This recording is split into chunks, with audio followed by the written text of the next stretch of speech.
Hello, everyone, and welcome back. Today, we're looking at the Phoenix class. Otherwise, everyone knows it as the SS Elios from Picard Season 3. So, um, you know, uh, the ship fascinates me because it is another small ship, uh, relatively smaller ship, uh, but it requires a small crew. So, I mean, if you've listened to the channel for a little while, you know that these are the ships I really love, especially if I'm going to try and do this as a role playing game, which, everything I'm doing here really goes into the D6 role playing game system. So, um, looking at this, we do have some stats that I made up. You know, uh, I borrowed heavily on the Yorkshire that we had put up earlier this week. So um, I used that as the basis. And then, of course, like I do for all the other vehicles, ships, whatever else, then we have to go through and we have to change things to make everything fit and work out here. So here we have the Phoenix class. I do have a little bit of a write up. I don't remember exactly where I got it from. I think I'm hoping this is from Bravo Fleet. So I do want to give them the acknowledgement. They had a nice write up here. So the Phoenix class multi role Corvette is a small vessel that bridges the gap between the runabout and a true starship. They are ideal for transporting small teams and scientific humanitarian missions. While they have less volume for labs and or than the likes of the Raven class Corvette, Phoenix class ships are well suited as specialist science vessels. Their default configuration makes them good for surveying planets, as they have dorsal and ventral sensor domes. The primary lab is located just steps away from the bridge. These ships can be configured for any scientific discipline, ranging from archaeology to xenobiology to astrophysics. The ship's ease of maintenance means that the science team can operate just their mission specialists, and no support crew. Their speed, though impressive for their size, precludes real deep space explorations or deep space operations. Phoenix class ships are not suited for diplomatic operations as they have neither the space for guest quarters nor true conference rooms. They have occasionally been used as discreet transports for important dignitaries, though. The engineering facilities of the Phoenix class starship are almost entirely automated. They can go long periods of time without manual servicing, which keeps them on their missions for longer durations. This also reduces the crew's needs for their size.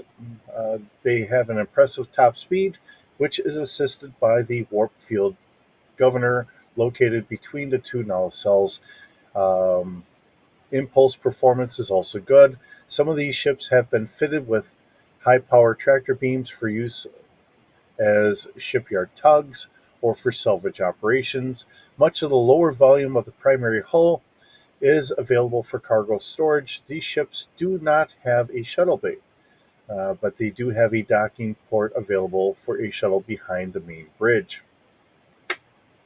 Phoenix class ships are not intended for tactical missions, though they can be equipped uh, for although it can be equipped for them should the need be arise. Their standard configuration includes a phaser array ring, the bridge module for defensive purposes.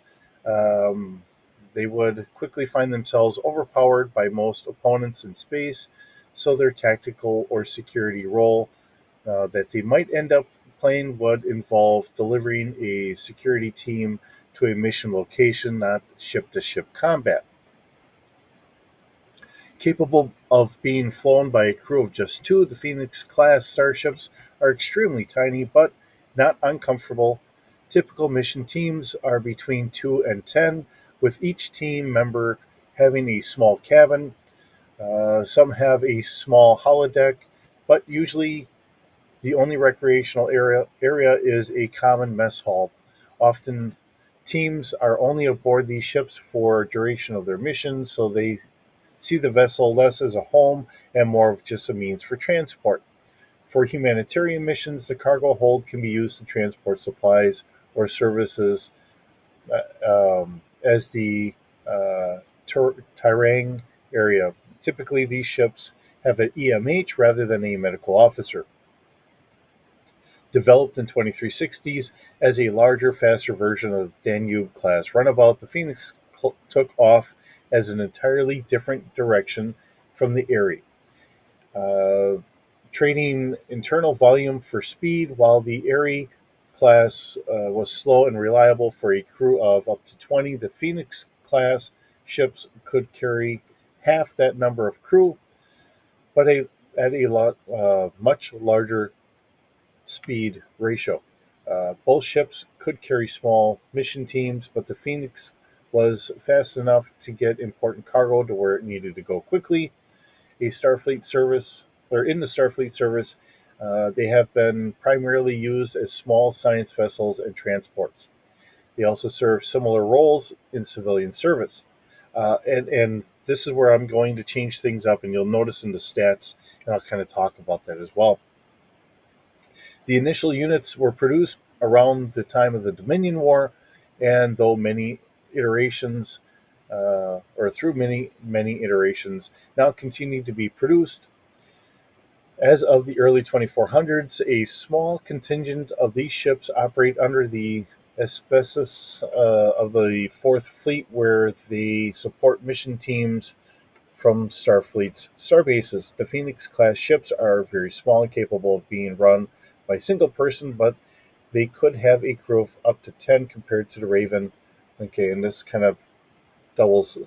I'm putting everything together as best as I can to really have a nice write up here. Now, one of the big things I'm seeing out of this, and one of the fleets that we don't typically hear much from, and it is brought up in some of the older Star Trek role playing games, really is. Um, Shoot, now my mind is just coming up with a block here. Is the Merchant Marines. Okay, so yes, you're part of Starfleet. Kind of loosely, you're more of a civilian branch of it.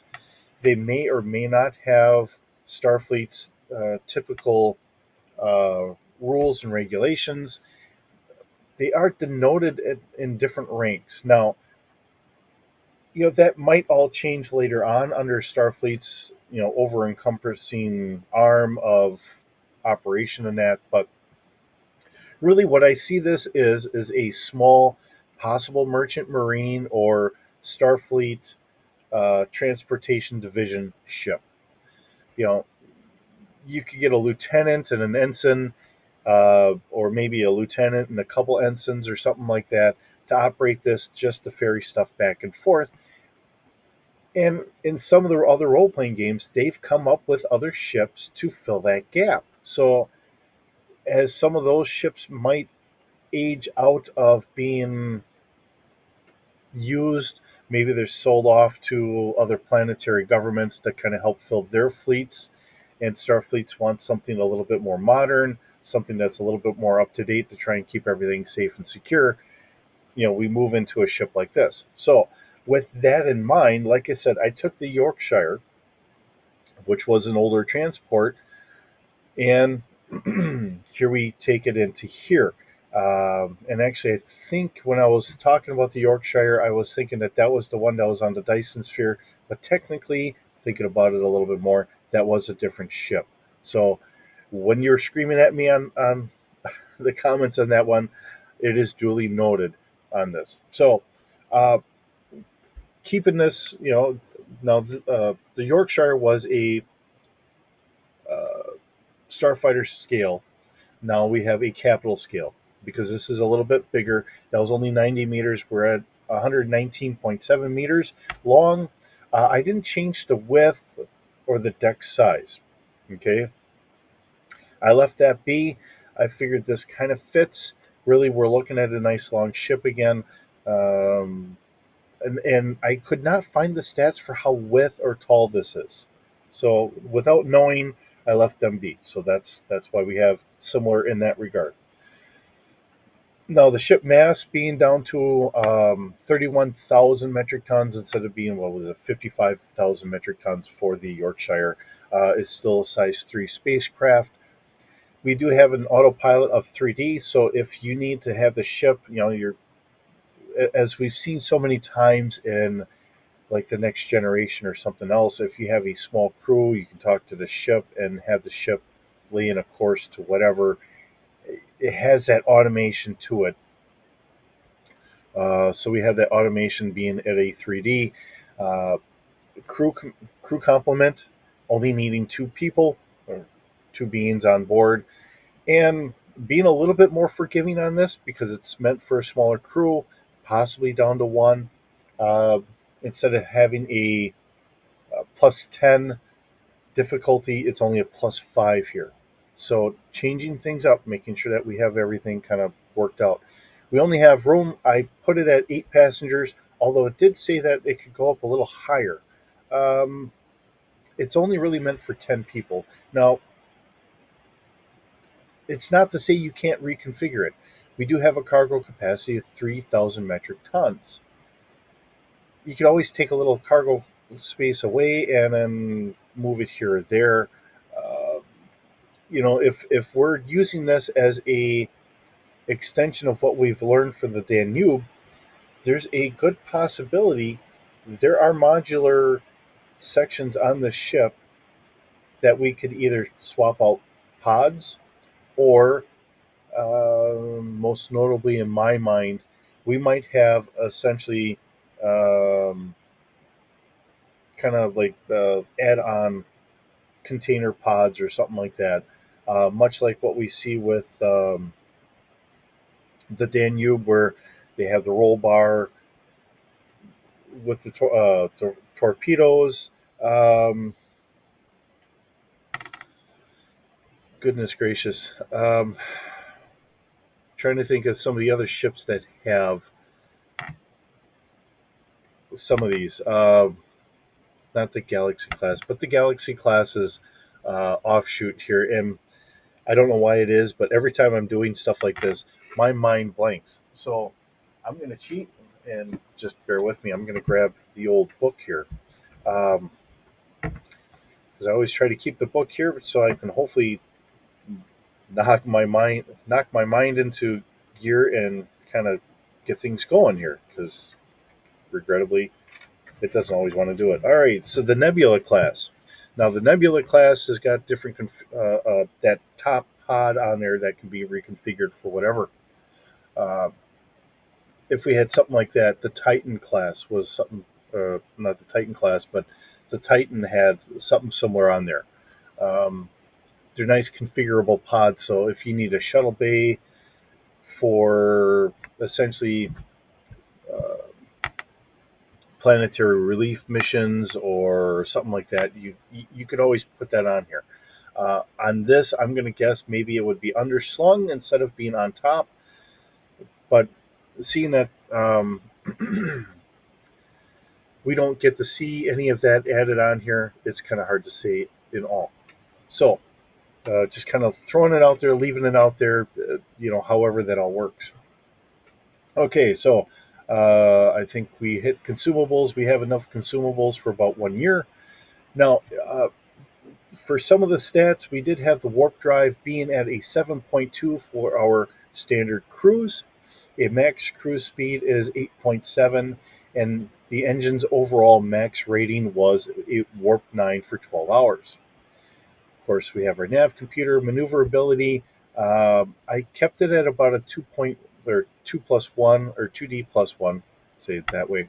Um, I think a smaller ship, it might be a little bit more maneuverable. It's kind of hard to say here. So we'll just kind of run with it like that. Space speed, we're going to keep that at 9. And atmospheric wise, I figured a ship like this being smaller, doing cargo runs, you might want to still keep this so it can go onto a planet. So we still have that at 1,150 kilometers an hour. Now the hull, being at capital scale, is at a 2D plus 2, and shields are at a 1D plus 2. I think the shields are a little bit more robust than what the Yorkshire was. and this would be a little bit more resilient of a hull than what the Yorkshire was. All right, so our sensors, I think I left the sensors about the same as what we had on the Yorkshire. Um, and if I am wrong, and I know it says that they're upgraded a little bit more, so going back and forth here, actually, I do have the Yorkshire right here. So uh, 4 kilometers, 12, 15, and 5. Um, yeah, actually, I left them all the same. So I guess here's the whole thing to keep things on par with what the write up had. Um, I think the distance we can scan is decent. I think if we upgrade our sensors, so I think what we're going to do is we're going to knock our 1D plus 1 to a 2D, and then we're going to raise everything up by like a plus 2. Um, so let's see, this would be a 3D plus 1. Just trying to make it a little bit more robust so that way, it's got that availability for doing our extra science work for whatever we're doing. Okay, so that gets that all there. Now, this is where I started really noticing our weapon systems, which I had made the comment on our Yorkshire. Um, where are things really going to be sitting? So, like I said, I had looked at, I believe it was the Saber class, and we were doing different amounts of damage. So, we do have the one forward and aft. So that, no, it's only got the one listed, so I got to take the aft out. I kind of goofed up on that one, so that's on me. But we have the 360-degree forward dorsal, so locations forward, crew of one, fire control is 0D plus 2. Um, if we have the extra sensors, that might make that a little bit better. So I'm going to raise that up to a 1D plus 1. Just doing that same up by 2. Um, so I've got that increased. I kept everything else pretty much the same. Has a fire rate of 1, and it's doing 4D damage. And I threw in a photon torpedo launcher. Now, bear with me on this one because it's not listed as having one. But in my mind, if we're doing a science vessel, quite often we're launching sensor probes and all of that. So I figured having the photon torpedo launcher would be more necessary on a ship like this, so that way we can launch those probes. Now, keeping things in perspective, we only have 10 torpedoes. Okay. We can do a spread of 4, so we could shoot out 4 in one round. I'm going to upgrade the fire control just like I did before. Um, so, yeah, I think initially you could do a little bit of hurt here, but like it was stated in the write up, you're not going to be able to sustain this. You might be able to defend yourself from a casual pirate for just a small amount of time, but you're not going to be able to maintain that to really try and do a massive ship to ship fight. So we do have the Gamma class tractor beam, which is the same as what we had from the Yorkshire. I figured that you would carry that over. Now, this is where I changed a little bit here. Little yes, little no. We're going to have Spartan for 30, um, because I figure if I left that in there, we could have that extra crew if you needed to. And I'm thinking in our cargo bay, we're going to essentially have um, kind of like drop down bunk beds, okay, that you would see on today's military ships or something like that, where, or even older, like World War II style. That way we could actually have bunk beds for other people if we needed it, but most of the time they're going to be fastened up. they're out of the way. Just gives us the cargo bay, and we're good. Now we're going to have our basic here for 10. Our expanded, which I have here, I think that's probably not going to be there. Why don't I change that to a 0 just to get that out of there? And I have this roughly at 4 decks. Now, I don't know if, because we don't really have that good idea of what we're going to have. I thought I did see that I was having 4 decks, but not being completely certain as to how many decks this has, I'll leave that be. We do have the 20 escape pods, which I think should probably get knocked down. Uh, I don't know where we're putting all 20 escape pods on here. I'm just being honest. We'll leave it be. Typically, I don't think when we're doing this, and it's all in a role playing game sense, it could be anywhere. So we'll leave it be. Capacity is for 4 beings on each one. We do have one transporter. It is a 6-person transporter. Being a smaller ship, I think we could find one room for that. And technology has gotten better. So to think of the Danube class, we have that 2-person transporter right behind our um, control panels and everything else, for our pilot and co-pilot station and everything else. So just keeping it in that respect, I think it would work. We do have one emergency. I'm going to guess that that's probably going to be down by the cargo or one of the cargo bays or something for 12 persons, as well as one cargo transporter as well. Now, I did change this up a little bit. I do have room in here for shuttlecraft of 2, plus the other one that was seen in Picard. Now, I haven't really watched Picard, but I did watch on this ship on how they got on there and everything else, because the ship fascinated me when I had seen it. So, um, wanting to keep things in a perspective on a smaller ship, if we are having scientists on here, if we're holding a stationary spot or whatever, we may want some small shuttles. Now, I'm not saying what shuttles you're going to use. That's going to be open to interpretation. Maybe they are Type 6, maybe they're smaller. Um, you know, I don't know what to say there.